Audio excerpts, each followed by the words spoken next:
Hello my dear students मु झरणा पटेल आज online video रे तुम मानक स्वागत करुछि। आमे पूर्व वीडियो रे अर्थनैतिक विकास और विकसित देश और विकासोन्मुखी देश मध्य थिबा पार्थक्य को ऑलरेडी पढ़ी सारिछु। आज आमे गोटिए देशर अर्थनैतिक विकास जानिबा पई केउ दुईटी क्षेत्र मुख्य भूमिका निर्वाह करे ताहा जानिबा।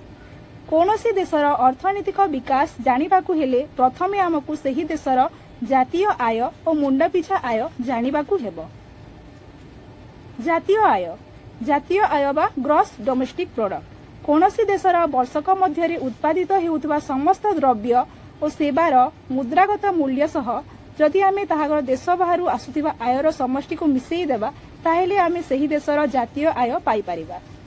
जातीय आय बा ग्रॉस डोमेस्टिक प्रोडक्ट रो सूत्र हेउछि वर्षक मध्य उत्पादित हेउतबा समस्त द्रव्य और सेवार मुद्रागत मूल्य प्लस देश बाहरु आसुथिबा आयर समष्टि।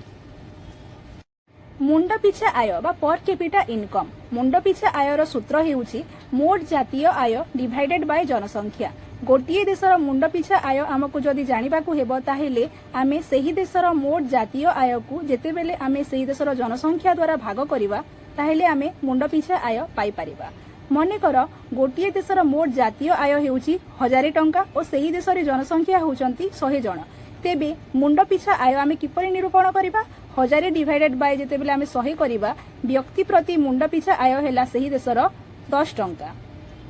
मुंड पिछा आय निरूपण करिबारे जनसंख्या एथिरे एक मुख्य भूमिका निर्वाह करूछि। किपरि अनेक देश रहिछि जहार मोट जातीय आय भारतर जातीय आय सह समान बा ताठारु कम, किंतु जेहेतु सेमानंकर जनसंख्या कम सेमाने विकसित देश रूपे परिगणित होई पारिछ। प्रत्येक देश निज जनसाधारण जीवन धारण किपरि उन्नति हेबो और तांकर जातीय आय और मुंड पिछा आय किपरि बढ़िबो सेथिपाई विभिन्न प्रकारर अर्थव्यवस्था को ग्रहण करिथांती। सेथि मध्यरु तीनटी मुख्य अर्थव्यवस्था हेला पुंजीवादी अर्थव्यवस्था, समाजवादी अर्थव्यवस्था और मिश्र अर्थव्यवस्था। तुमर प्रथम चित्र रे तुमे देखि पारुथुबो एठारे आमे पुंजीवादी अर्थव्यवस्थार चित्र रखिछु। एही संस्था गुड़िकर मुख्य लक्ष्य साधारणतः लाभ उद्देश्य रे सेमाने गढ़ी उठी थांती, किंतु तुमर सेकेंड चित्र रे तुमे देखि पारुथुबो एठारे आमे समाजवादी अर्थव्यवस्थार चित्र रखा जाइछि। एठारे समाजर मंगल पई काम होई। और तुमर तृतीय चित्र रे मिश्र अर्थव्यवस्थार चित्र रखा जाइछि जेउठारे कि उभय लाभ और समाजर मंगल पई कार्य हुए। आस एबे आमे एही तीनोटी अर्थव्यवस्था विषय रे संक्षिप्त रे पढिबा। प्रथमटी हेउछि पुंजीवादी अर्थव्यवस्था बा कैपिटालिस्ट इकोनॉमी, द्वितीयटी हेउछि समाजवादी अर्थव्यवस्था बा वेलफेयर इकोनॉमिक्स और तृतीयटी हेउछि मिश्र अर्थव्यवस्था बा मिक्स्ड इकोनॉमी। पुंजीवादी अर्थव्यवस्था रे कोन हुए?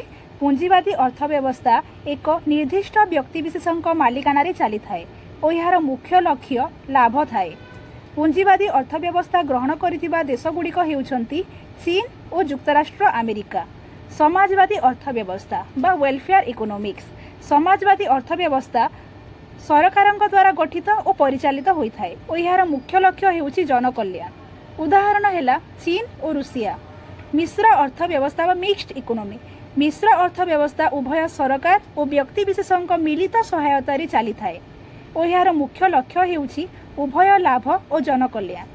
उदाहरण रे जाउछि आम देश भारत, जेपरिक तुम टाटा और रिलायंस कंपनी, भारत रे चालुथिबा डाक विभाग और रेल विभाग।